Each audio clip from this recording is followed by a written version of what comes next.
కోదాడ మాజీ ఎమ్మెల్యే బొల్ల మల్లయ్య గారు ఉన్నారు నాతో పాటు. కేటీఆర్ మళ్ళీ విచారణకు హాజరయ్యిండు, ఏంటి అరెస్ట్ చేసే అవకాశాలు ఉన్నాయని బయట మాట్లాడుతున్నారు. రెడీగా ఉందా కాడర్, ఏం చేయబోతున్నారు అరెస్ట్ చేసి? ఎన్నిసార్లు పిలిచినా వాళ్ళకి అర్థం కాకపోతే వివరణ ఇవ్వడానికి మా కేటీఆర్ గారు సిద్ధమే. కానీ ప్రతీకార చర్య చేద్దామని చెప్పి ఒక ఆలోచన చేస్తే రేవంత్ రెడ్డి గారికి ఇంతకంటే దుర్మార్గమైన పరిస్థితి ఇంకోటి ఉండదు.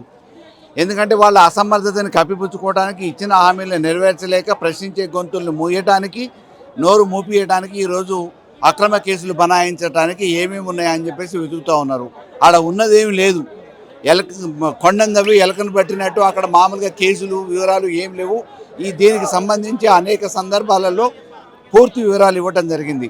అయినా మానసికంగా ఇబ్బంది పెట్టాలనో, ప్రజల్లో పలసం చేయాలనో ఒక ఆలోచనతో ప్రతీకార చర్యల భాగంగా పట్టపగలు బ్యాగ్తోని పట్టుబడ్డ రేవంత్ రెడ్డి గారు నన్ను జైలుకు పంపించారు కదా అలా అధికారంలో ఉండి, ఈరోజు మళ్ళీ నేను అది ప్రతీకారం తీర్చుకుంటా అని ఒక ఆలోచన చేస్తున్నాడు. కానీ ఇది ప్రజాస్వామ్యానికి మంచిది కాదన్న విషయాన్ని వారు గుర్తించారు. ఆర్థిక శాఖ అనుమతి తీసుకోలేదు, హెచ్ఎండిఏ నిబంధనలు ఉల్లంఘించారు, కేబినెట్ ఆమోదం లేకుండా విదేశీ కంపెనీకి డబ్బులు పోయినాయి.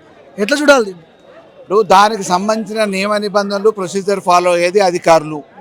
ఒక మంత్రిగా, ముఖ్యమంత్రిగా ఆయన పాలసీ డెసిషన్ తీసుకుంటాడు. కింద ఉద్యోగస్తులు చేసే పని కూడా ఆయన ముఖ్యమంత్రిగా చేయడు కదా. అదే రకంగా ఇప్పటివరకు ఏ పాలసీ డెసిషన్ ఆయన తీసుకోలేదు కాబట్టి ఆ విషయాలు అర్థం కాకపోవచ్చు. కానీ రాజ్యాంగబద్ధంగా మంత్రివర్గంలో క్యాబినెట్ హోదాలో ఉన్న ఒక మంత్రి నిర్ణయం తీసుకుంటే దాన్ని అమలుపరచాల్సిన బాధ్యత, టర్మ్స్ అండ్ కండిషన్స్, నియమ నిబంధనలు, రూల్స్ రెగ్యులేషన్స్ ఏమున్నా కానీ అది అధికారులు చూసుకుంటారు. మానిటర్ చేసే బాధ్యత మాత్రమే మంత్రులది ఉంటుంది. అంత మాత్రం అవగాహన లేకపోతే ముఖ్యమంత్రి కేటీఆర్ త్రూలో అమౌంట్ ట్రాన్స్ఫర్ అయినాయి, హెచ్ఎండిఏ నిబంధనలను ఉల్లంఘించి మరి ఇట్లాంటి చేస్తున్నారు అని చెప్పంటారు. దాదాపు 2 కోట్లకు పైగా ఒకవేళ డబ్బులు ట్రాన్స్ఫర్ అయితే హెచ్ఎండిఏ అనుమతి తీసుకోవాలి, ఖచ్చితంగా ఆర్థిక శాఖ అనుమతి ఉండాలని చెప్తున్నారు. ప్రొసీజర్ ల్యాబ్స్ వేరు.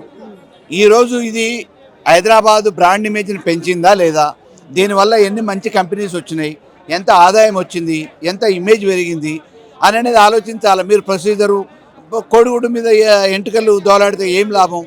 మనకి మామూలుగా ఇది ఉపయోగపడటానికి అప్పుడు ఎన్నికల సమయం కాబట్టి రెన్యువల్ చేయాలనే ఉద్దేశంతోనే హడావుడిగా ఆ రోజు కొన్ని పరిమితులు లేకపోయినా కానీ, షరతులతో కూడుకున్నవి ఉన్నా కానీ ఎగ్జామ్షన్స్ ఇచ్చి చేసి ఉండొచ్చు. బట్ అది వేరే ఇంటెన్షన్ కాదు.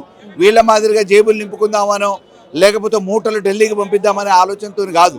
హైదరాబాదు బ్రాండ్ ఇమేజ్ని పెంచాలి, తెలంగాణ బ్రాండ్ ఇమేజ్ని పెంచాలనే ఆలోచనతో చేసిన నిర్ణయం అది. ఒకవేళ అరెస్ట్ చేస్తే, కేటీఆర్ని అరెస్ట్ చేస్తే పార్టీ నుంచి మీకు ఎట్లాంటి ఇన్స్ట్రక్షన్స్ ఉన్నాయి? క్యాడర్ ఏం చేయబోతున్నారు? ఎట్లా ఉంటుంది? ప్రజాస్వామ్యంలో అక్రమ కేసులతోని అణిచివేద్దామని చెప్పేసి అని అనుకుంటే అది రెట్టింపు ఉత్సాహంతో ప్రజలలో చైతన్యంగా తిరుగుబాట్లైన సందర్భాలు చూసినాం. మళ్ళొకసారి తెలంగాణలో తిరుగుబాటు చూడబోతాడు. ఇంత పెద్ద ఎత్తున బల ప్రదర్శన చూపించుకోవడానికైనా ఇంత పెద్ద క్యాడరు, కార్యకర్తలు, నాయకులు అందరూ రోడ్ల మీదకి వస్తున్నారు. ఇది బల ప్రదర్శన, సంఘీభావమే కాకుండా మద్దతుగా కేటీఆర్కి అభిమానులు అందరూ వచ్చారు అంతే తప్ప నిజంగా బల ప్రదర్శన అని అనుకుంటే ఇవాళ రాష్ట్రం ఎక్కడికక్కడ స్తంభించిపోతుంది. రేవంత్ రెడ్డి గారు ఆయన ఇంట్లో నుంచి కూడా బయటకు వెళ్ళలేడు. గతంలో నుంచి కూడా చూస్తున్నా ఫోన్ ట్యాపింగ్, ఫార్ములా ఈ రేసు, ఒక సీరియల్ ఎపిసోడ్ లాగా ఇది రన్ అవుతుంది కానీ ఒక పులి స్టాప్ పడట్లేదు. అంటే అధికారంలోకి వచ్చి ఆయన ప్రమాణ స్వీకారం చేసిన మరుసటి రోజు నుంచి ఏదో రకంగా అక్రమ కేసులు పెట్టి ఇబ్బంది పెట్టాలనే ఆలోచనతో ఆయన ఉన్నాడు. కాబట్టి ఏ కేసులో మనము ఇబ్బంది పెడదామని, కేసులు కడదామని, జైలు పంపిద్దామని, అక్రమంగా కేసులు బనాయిద్దామని ఆలోచిస్తున్నాడు. ఎందులో న్యాయపరంగా ఆయనకి సానుకూలంగా లేదు.